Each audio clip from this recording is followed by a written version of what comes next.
अच्छा, इसके अंदर ना एक चीज हमने जो हो सकता है अभी तक पेपर में आई नहीं, हो सकता है कि कभी आपको ना ऐसा वो कहेगा कि आप इंपोर्ट भी कर रहे हो, सपोज दैट $500 की,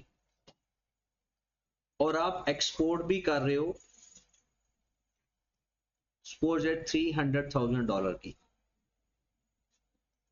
पहली बात, अगर तो ये करेंसी डिफरेंट है तो फिर तो आपने इसको इकट्ठा नहीं करना, दो सवाल करके करना है, एक इंपोर्ट समझ के करना है और एक एक्सपोर्ट करके समझना है, नंबर 1।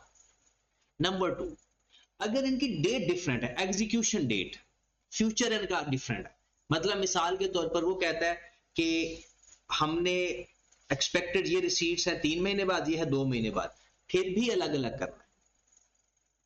हाँ, कभी कभार ऐसा हो जाता है, लेकिन उसके अंदर कि सपोज दैट वो कहता है कि हमारे पास ये इंपोर्ट है ना, ये अप्रैल की है और ये एक्सपोर्ट जो है ये मार्च की है, और जो फ्यूचर है वो है मई का। जो क्वेश्चन के अंदर गिवन है वो क्या है? मई फ्यूचर। अब ये जो मई फ्यूचर है ये अप्रैल में भी लग सकता है और मार्च में भी लग सकता है, क्योंकि सपोज दैट हम जनवरी पे खड़े हैं, हमने चले गए बैंक के पास कि हमने कॉन्ट्रैक्ट करना है, फ्यूचर कॉन्ट्रैक्ट करना है, वो कहता है ठीक है जनाब, एक तो अवेलेबल है हमारे पास, वो खुद क्या देता जी, फरवरी का।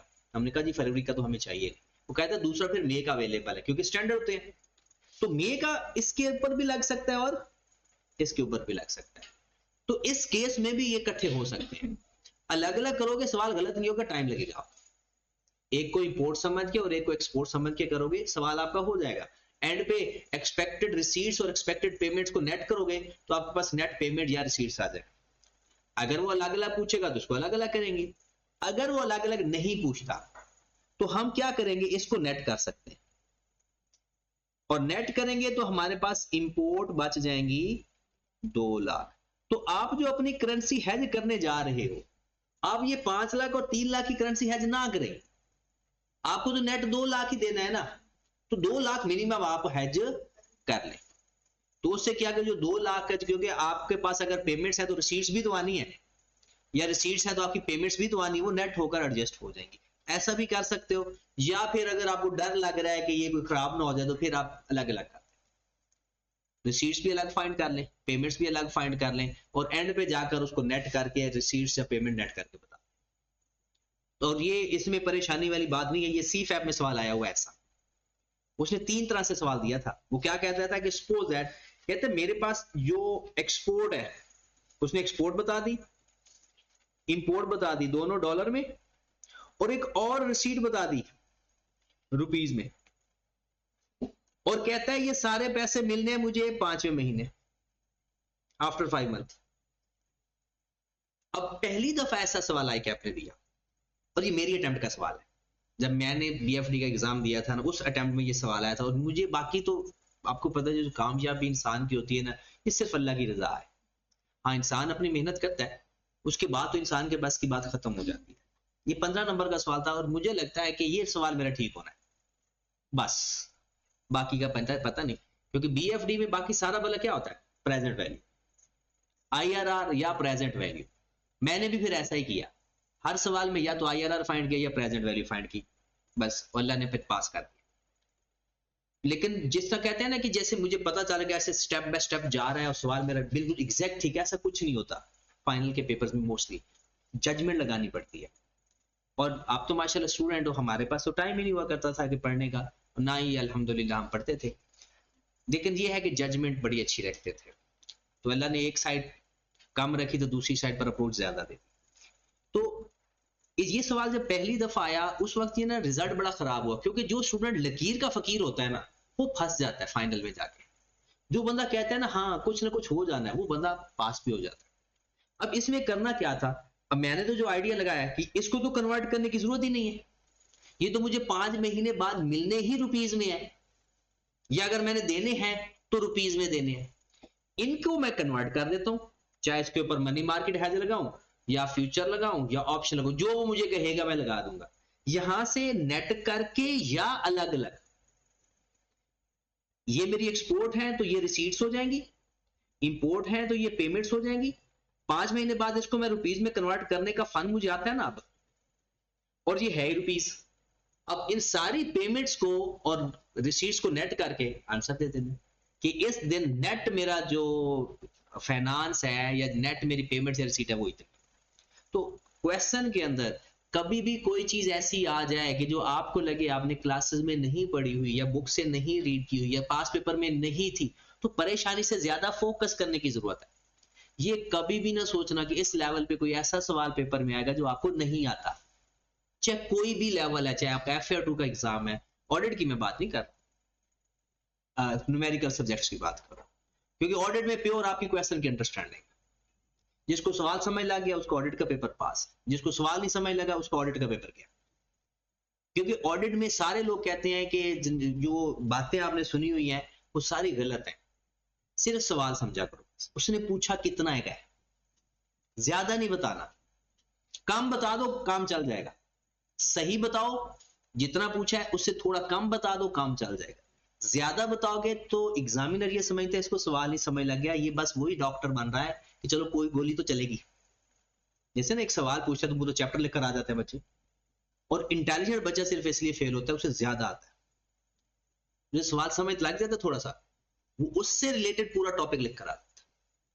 तो इसलिए तो बाकी ये है कि R2 हो गया, MFA हो गया, या कोई भी न्यूमेरिकल पेपर है, ये आपको पता है, आप लोग माशाल्लाह इतने यहां तक पहुंच आए हो, ये पेपर ऐसे नहीं फेल हो जाते।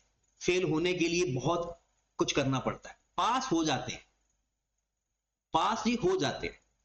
हाँ थ्योरेटिकल पेपर है, मैं कहता हूं वो वाकई पास करना। न्यूमेरिकल पेपर में तो अल्लाह के बंदो आप आधा सवाल भी कर जाओ ना, आधा पौना कहीं ना कहीं से रास्ता निकला।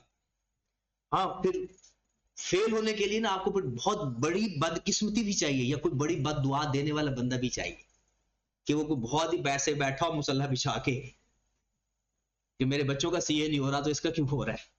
ऐसा हो जाता है कभी कभी, लेकिन उन लोगों को बस वो थोड़ी कम अकली होती है, और ये प्रैक्टिकली लोग एग्जिस्ट करते हैं, बल्कि हम सब लोग ऐसे बेसिकली, अगर हम कजन्स हैं 5-6 और डिफरेंट फील्ड्स में हैं, तो हम में से कोई 2-4 कजन कामयाब हो गए तो वो हमें अच्छा तो नहीं लगता, या तो फिर सारे कामयाब हो रहे हो या सारे लिफंडर हो, उन खानदान की बनती है। जो खानदान में थोड़ा सा उतार चढ़ाव आ गया ना, फिर वो गिले गलोच और हसद स्टार्ट हो जाता है। बस अल्लाह हसद से बचाए सबको। अच्छा अब ये बात आपको समझ लगी ना कि इस सवाल से नहीं डरना। इस सवाल को आपने कैसे डील करना है कि अगर आपको लगता है कि नेट करके कोई मसला आ रहा है तो अलग अलग करेंसी के साथ अलग अलग कर दो, एंड पे जाकर नेट कर लो। जी ये सवाल मैंने आपको शायद टेस्ट में दिया भी होगा, वो सवाल वो जो BFD में सवाल आया था मैं वही करवा दूंगा आपको एज इट इज, ठीक है। बल्कि कल मैं शेयर भी कर दूंगा आपके ग्रुप में, एक दफा आप भी देख लेना, फिर मैं वो करवा भी दूंगा। अभी क्योंकि आज हमने ना ऑप्शन टारगेट बनाया हुआ है, मैं पहले ऑप्शन का ना रेट ऑफ इंटरेस्ट की तरफ जा रहा हूं, ठीक है। अच्छा ये सवाल आपने अपनी मर्जी से करना है, जैसे आपका दिल करे। आई कैप ने अभी तक 2 सवाल दिए हुए हैं, एक सवाल उसने दिया जो हल किया हुआ बिल्कुल आई कैप जो बुक के पैटर्न पे है ना उस पे, और दूसरा उसने भी अपनी मर्जी कर दी। अब ऑप्शन में होता क्या है कि हम ऑप्शन एक्सरसाइज करते हैं या नहीं करते। मिसाल के तौर पर हमारे पास है लोन की बात करते हैं,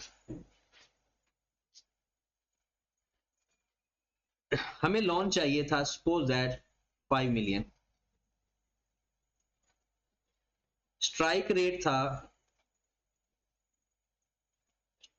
सपोज दैट 10%, ये हमें चाहिए था after 3 month for 6 month, after 3 month for 6 month, और ये रेट भी आफ्टर 6 मंथ वाला पड़ा था, सॉरी फॉर 6 मंथ वाला।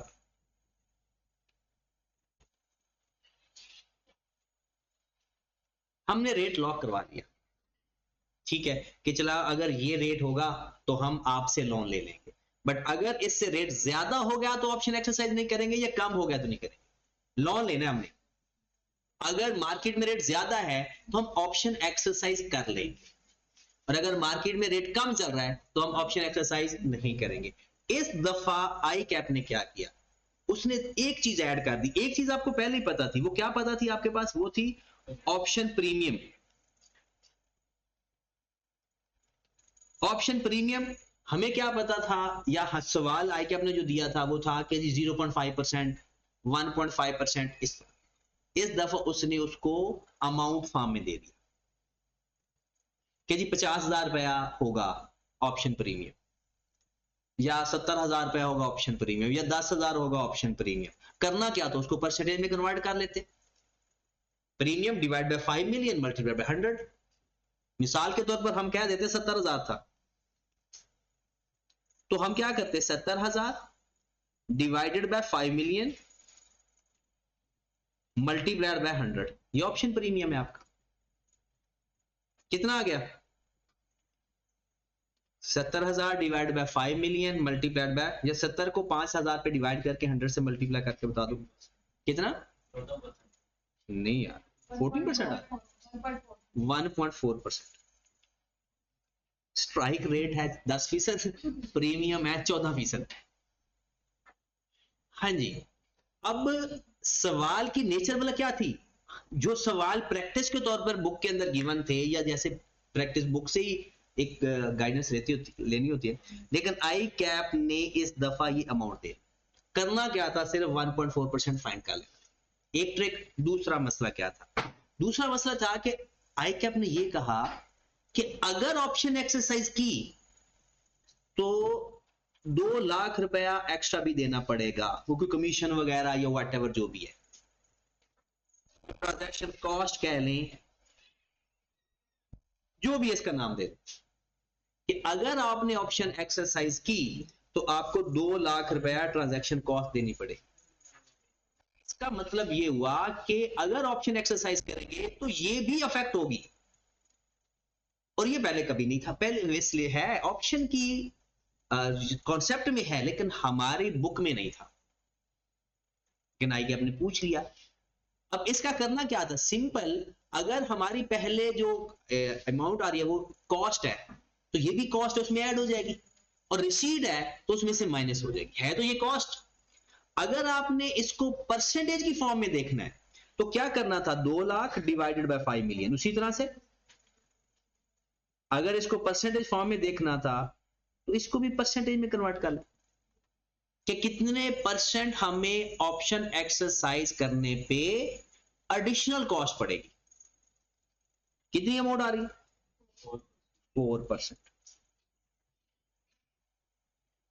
अब पहले ये दोबारा कहानी सुने, ऑप्शन प्रीमियम का तो पता है ना, ऑप्शन प्रीमियम वो अमाउंट होती है चाहे ऑप्शन एक्सरसाइज करो या ऑप्शन एक्सरसाइज ना करो, इतने पैसे हमें देने पड़ेंगे। डन।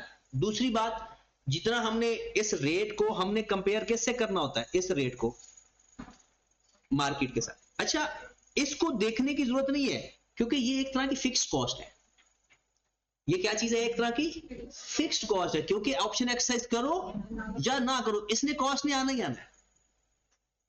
अब मैंने अगर मार्केट में रेट चल रहा है, मैं यहां पर आपको बताने लगा, मार्केट का रेट चल रहा है 7%, दूसरी ऑप्शन है मार्केट का रेट चल रहा है 9%, बल्कि 7% ना करो, इसको 5% कर लो। अगर लो मार्केट का रेट ऑफ इंटरेस्ट 5% है, ठीक है, मैं करूंगा कि अच्छा 10% तो मुझे पहले इंटरेस्ट चार्ज हो रहा है, 4% मुझे और चार्ज होगा या रिकवर हो जाएगा, चार्ज होगा, 14% मुझे नेट, बल्कि यहां पर रेट हमने गलत जज कर लिए, 12% करो और 16% करते हैं, 12% या 16%। हमारी ये इसमें वो transaction cost, sorry option premium नहीं है क्योंकि तो फिक्स्ड है। अगर हम ऑप्शन एक्सरसाइज करते हैं तो हमें ओवरऑल 14% कॉस्ट पड़ जाएगी, 5 मिलियन के ऊपर ओवरऑल 14% कॉस्ट पड़ जाएगी। अब हम देखेंगे कि हमने ऑप्शन एक्सरसाइज करनी है या नहीं करनी। लोग लोन ले रहे हैं 12% के ऊपर, मार्केट में रेट क्या चल रहा है 12% के ऊपर, मेरा कॉन्ट्रैक्ट 14% के ऊपर है, मुझे ऑप्शन एक्सरसाइज करनी चाहिए या नहीं। हम कहेंगे option will not be exercised, option will, और मुझे ऑप्शन का रेट पड़ जाएगा, मुझे जो रेट पड़ेगा ना इफेक्टिव रेट, पता है कितना पड़ेगा? 13.4%। ये 13.4% कैसे? 1.4% वो प्रीमियम तो पढ़ना ही पड़नी है मुझे, वो 1.4% प्रीमियम पढ़ना ही पढ़ना है, और 12% मार्केट का रेट पड़ गया, तो टोटल मुझे इफेक्टिव रेट ऑफ इंटरेस्ट कितना पड़ेगा? 13.4%। दूसरा केस से देख लेते हैं। अगर मैं यहां पे जाता हूं, अब मुझे क्या रेट पड़ेगा? अब मुझे क्या रेट पड़ेगा? मुझे ऑप्शन एक्सरसाइज करनी है या नहीं? मुझे ऑप्शन एक्सरसाइज कर लेनी चाहिए। किस रेट के ऊपर? 14% के ऊपर। लेकिन मेरा इफेक्टिव रेट क्या होगा? 15.4%। 15.4%, 14% तो पढ़ना है, और 1.5% जो है एडिशनल कॉस्ट। अब अगली बात, क्या ऐसा हो सकता है कि ये होता, सपोज 15%, सपोज 15% होता, क्या मुझे फिर भी ऑप्शन एक्सरसाइज करनी चाहिए या नहीं?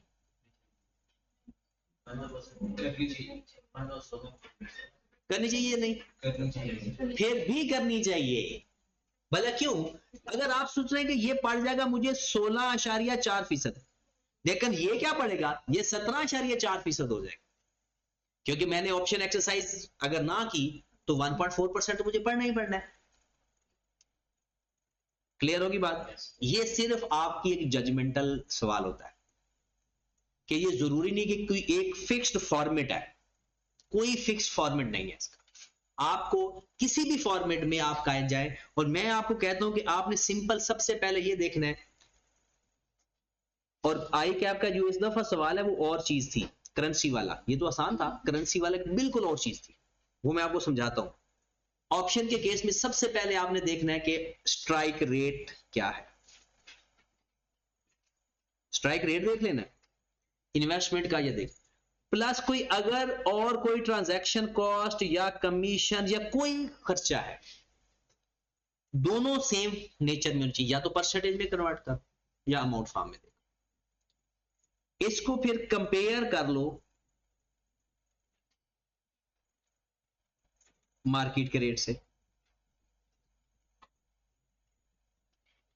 अगर आपको स्ट्राइक प्राइस रेट के ऊपर आ रहा है, फायदा नजर आ रहा है, तो स्ट्राइक रेट पे चले जाओ। अगर आपको स्ट्राइक रेट पे नहीं फायदा आ रहा तो ना जाओ। इसके बाद एक और काम करना है, इफेक्टिव रेट, क्योंकि ये आपने किसको कंपेयर किया? इफेक्टिव रेट नहीं लिया यहां पर, ठीक है? तो इसके बाद हम क्या करेंगे, जो भी आप अगर ये रेट लोगे तो इसमें ऑप्शन प्रीमियम ऐड कर दो, और अगर ये रेट लोगे तो इसमें, हाँ अगर रिसीट्स हैं तो ऑप्शन प्रीमियम माइनस हो जाएगी, और अगर पेमेंट है तो ऑप्शन प्रीमियम ऐड, क्योंकि वो ऑप्शन प्रीमियम हमारा एक्सपेंस ही है। ठीक होगी बात? इस तरह का सवाल मैं आपको दिखाता हूं ऑप्शन का।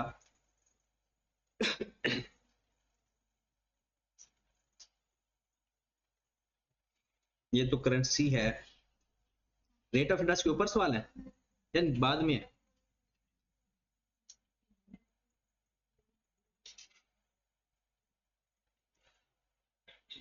हाँ जी, ये सवाल आपका 5 नंबर का लास्ट अटेम्प्ट में आया।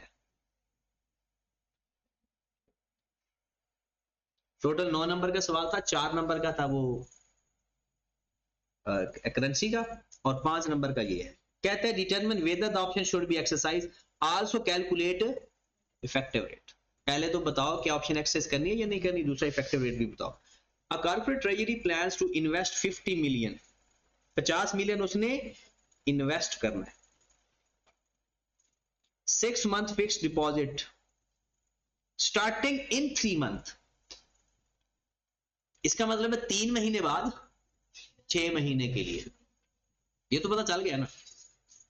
To guard against unfavorable movement in interest rate, it has secured a lender option with the strike rate 19.5% on the notional amount. Notional amount का मतलब है वो एक्चुअल में तो हम ना पे कर रहे होते हैं ना रिसीव कर रहे होते हैं, वो एक सोच के अमाउंट के साथ कर रहे होते हैं, जिसे फेयर वैल्यू हम कह सकते हैं। ऑप्शन एक्सपायर इन 3 मंथ, मतलब 3 महीने बाद हमारी ऑप्शन एग्जीक्यूट हो जाएगी, यानी ये वो कौन सी डेट कहती है? मेच्योरिटी डेट कहते हैं। The treasury paid an upfront premium 250,000, ये क्या चीज है भला? अप फ्रंट प्रीमियम, ये option premium, and additional transaction cost 75,000 if the option is exercised. ये नई चीज थी आई कैप ने, नई चीज नहीं है ये, फाइनल में तो नॉर्मल चीज है। इसके अलावा भी एक चीज है फाइनेंस कॉस्ट। फाइनेंस कॉस्ट से मुराद है कि जो 75,000 हम करते हैं ना, इसका इंटरेस्ट भी ऐड करते हैं, क्योंकि ये भी आपने उधार लेकर देने हैं पैसे। तो फिलहाल तो उसमें ऐसी ऑप्शन नहीं है। वो कहता है 75,000 अगर आप ऑप्शन एक्सरसाइज करोगे तो 75,000 वेरिएबल कॉस्ट है। क्यों? ऑप्शन एक्सरसाइज करेंगे तो होगी, नहीं करेंगे तो नहीं होगी। लेकिन 2,50,000 फिक्स्ड कॉस्ट। अब या तो देखिए ये रुपीज में है और ये जो बाकी रेट है ये किस रेट में है? परसेंटेज में। तो दोनों को परसेंटेज में कन्वर्ट कर सकते, या उसको फिर अमाउंट में कन्वर्ट कर लो।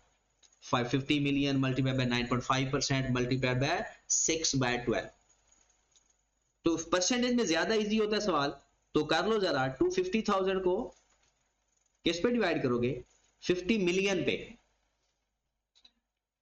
या 50,000 पे डिवाइड कर दो 250 को, और 100 से मल्टीप्लाई कर दो। ये आपकी आ जाएगी ऑप्शन प्रीमियम 5%, और 75 का भी कर लो फिर 0.5%। हाँ ये होता भी इतना ही है, ये तो 1% भी नहीं होता।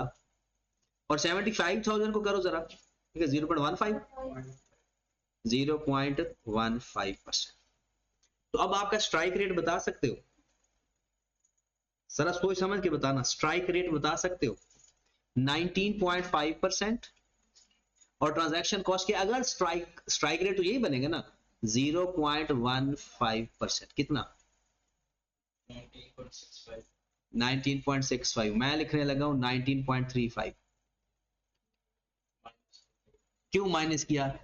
ये डिपॉजिट है, यहां से हमें पैसे मिलने हैं और इतना खर्चा हो जाना है, तो वो माइनस कर देंगे। लोन होता तो प्लस कर देता, लोन होता तो प्लस करता, ये डिपॉजिट है इसलिए माइनस करना है। समझ लगी? अब ये मेरी असल है कि वो जो ये 0.5% है ना, ये तो ऑप्शन प्रीमियम है। ये तो चाहे आप ऑप्शन एक्सरसाइज करो या ना करो, ये तो कॉस्ट आपको पढ़नी पड़नी है। आगे चलते हैं।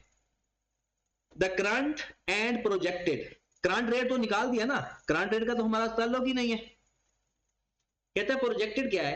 कहता है 3 मंथ वाला है 18.7%, 6 मंथ रेट है 18.9%। यहां पर भी स्टूडेंट फंस गया। अब इन 3 मंथ फॉर 6 मंथ था, अब उन्हें ये नहीं पता चल रहा कि हमने कौन सा लेना है, 3 मंथ वाला लेना है या 6। अगर मजे की बात बताऊं, अगर ये फॉरवर्ड होता ना तो हम लेता 3 मंथ फॉरवर्ड, 2 मंथ फॉरवर्ड, और ऑप्शन होता है फार के लिए। तो ऑप्शन के लिए कौन सा रेट लेना था? 18.9%, क्योंकि इन 3 मंथ फॉर 6 मंथ है। तो ऊपर भी यहां पर लिखा हुआ है million in 6 month fix deposit. अब हमें कितना मिल रहा है डिपॉजिट? 19.35%, और लोगों को मार्केट में रेट क्या चल रहा है? 18.9%। बताओ ऑप्शन एक्सरसाइज करें या ना? अभी बात अच्छा, पहले ये बताएं चल क्या रहा है, ये पता है? चल फिर बताएं, ऑप्शन एक्सरसाइज करेंगे? ध्यान से बताना, पूछना तो मैंने सबसे ही है।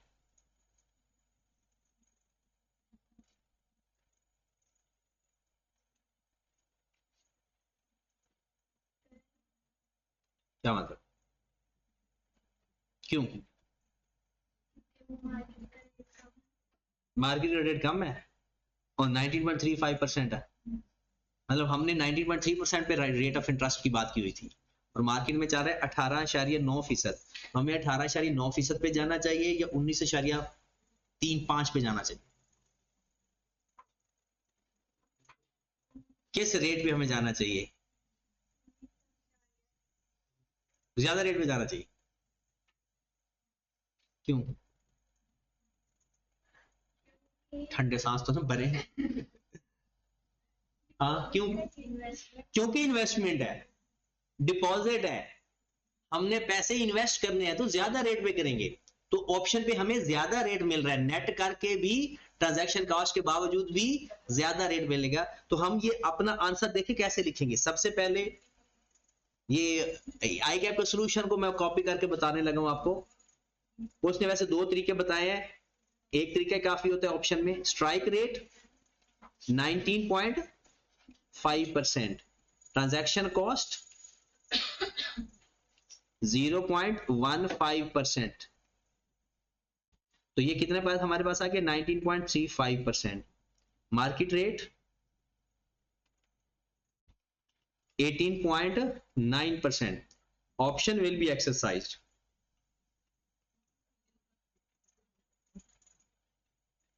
because 19.35% greater than 18.9%। आगे थोड़ी सी एक आधी लाइन लिखनी है कि ये डिपॉजिट है इसलिए, ठीक है। क्या 19.35% फाइक बताएगा ये इफेक्टिव रेट ऑफ इंटरेस्ट है या नहीं? इसमें अभी क्या चीज मिसिंग है? प्रीमियम, ऑप्शन प्रीमियम मिसिंग है। अब ऑप्शन प्रीमियम जिसको भी टेक ओवर करते हैं ना उसके अंदर एडजस्ट होगा। पहला सवाल जो पहले तरीका पढ़ा था ना वो आई कैप का, वो भी पिछले साल आई कैप ने उसका सवाल किया, तो वो थोड़ा सा ऑड सा है। ये बड़ा बेस्ट ट्रिक है, इसमें दिमाग भी प्रॉपर साथ साथ चल रहा था। वहां पर ना रट्टा लग रहा था, ये रट्टे के बगैर ये पता भी चल रहा है कि अच्छा हाँ ऐसे करना है। तो net effective rate, net effective rate, net effective rate क्या होगा? 19.35%, ऑप्शन प्रीमियम 0.5%, प्लस करेंगे माइनस, माइनस। ये पता चल गया माइनस क्यों किया? कभी कभी ये प्लस भी हो जाता है। तो कितनी अमाउंट आ गई? 18.85%। फिर वही बात, वहां तो 18.9 मिल रहा है, हम 18.85 पे जा रहे हैं, क्योंकि वहां पर अभी ऑप्शन प्रीमियम अगर देना पड़ गया तो वो और कम हो जाएगा। वहां 0.5 माइनस हो गया तो वो 18.4% बच जाएगा।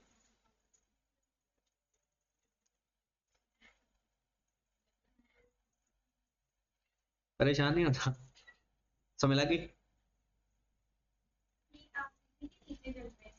क्या ये सवाल हो गया हमारा? ये हाँ, ये सारा सवाल का जवाब ये सारा, वो भी मैं बता देता हूँ। हाँ वो भी, वो तरीका ना एक रट्टा है, ठीक है ना, ये तरीका बेस्ट है।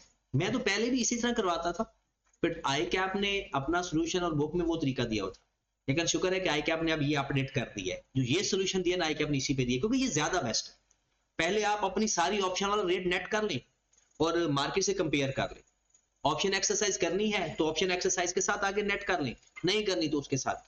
अगर अब आपसे वो ये पूछे एक्सपेक्टेड रिसीट बताओ, तो पता कैसे बताएंगे? 50 मिलियन है या 5 मिलियन है, जो भी है, मल्टीप्लाइड बाय 18.85%, मल्टीप्लाइड बाय 6/12। फिर उसके बाद अगर वो कहता है कि हमें आज बताओ, तो उसकी प्रेजेंट वैल्यू फाइंड कर, और प्रेजेंट वैल्यू किस रेट पर होती है? हमेशा मार्केट के रेट के ऊपर। उसमें कोई प्रीमियम का चक्कर नहीं, कोई एक्स्ट्रा कॉस्ट नहीं, वो किस पे आएगा? 18.9% के ऊपर। वो फॉरवर्ड वाली बात, ठीक है। तो इफेक्टिव रेट मेन, ज्यादातर वो इफेक्टिव रेट पूछता है हमसे, लेकिन अगर वो हमसे ये पूछता है कि नेट रिसीट्स या कितनी आएंगी, तो फिर इसको फर्दर वैल्यू से भी मल्टीप्लाई कर। जी सॉरी, ये वाली बात, ये तो उसने लिखा हुआ है ना कि ये 50 मिलियन। अच्छा, इसमें एक हम देखते हैं कम रेट या ज्यादा रेट, वो तब देखते होते हैं जब एक ही टाइम पे दो रेट गिवन, एक ही टाइम पर दो रेट हो, तो फिर इन्वेस्टमेंट वाला छोटा रेट होता है और लोन वाला बड़ा रेट होता है। लेकिन ये तो है ही अलग अलग, ये 3 महीने वाला है और ये 6 महीने वाला है। और हमारा जो 50 मिलियन है वो कितने महीने का डिपॉजिट है? 6 महीने का डिपॉजिट, ठीक है। तो हमारा जितने महीने का डिपॉजिट होगा उतने महीने वाला रेट उठा लेते, क्योंकि यहां पर हम अगर ये ऊपर रेट टाइम ना होता तो फिर हम 18.7% लेते, कम रेट लेते, क्योंकि इन्वेस्टमेंट थी ना। इन्वेस्टमेंट के केस में कम रेट लेते हैं, लेकिन ये है सिंगल रेट है, ये डबल रेट नहीं है, क्योंकि एक 3 मंथ वाला है और एक 6 मंथ वाला है। और एक बात याद रखें, फ्यूचर और फॉरवर्ड के अंदर हमेशा सिंगल रेट होते हैं। वहां पर आपने देख लिया होगा करेंसी में भी सिंगल रेट गिवन होगा, फ्यूचर के अंदर भी, और यहां पर भी सिंगल रेट होता है। ये सारा फॉरवर्ड और मनी मार्केट के अंदर होते हैं कि दो रेट गिवन होते हैं, उसमें एक ठीक होगी बात। कितने लोग हैं पीपी वाले? दो ही हैं बस। चले चल, अभी तो हमने पढ़ना शुरू किया था। चलो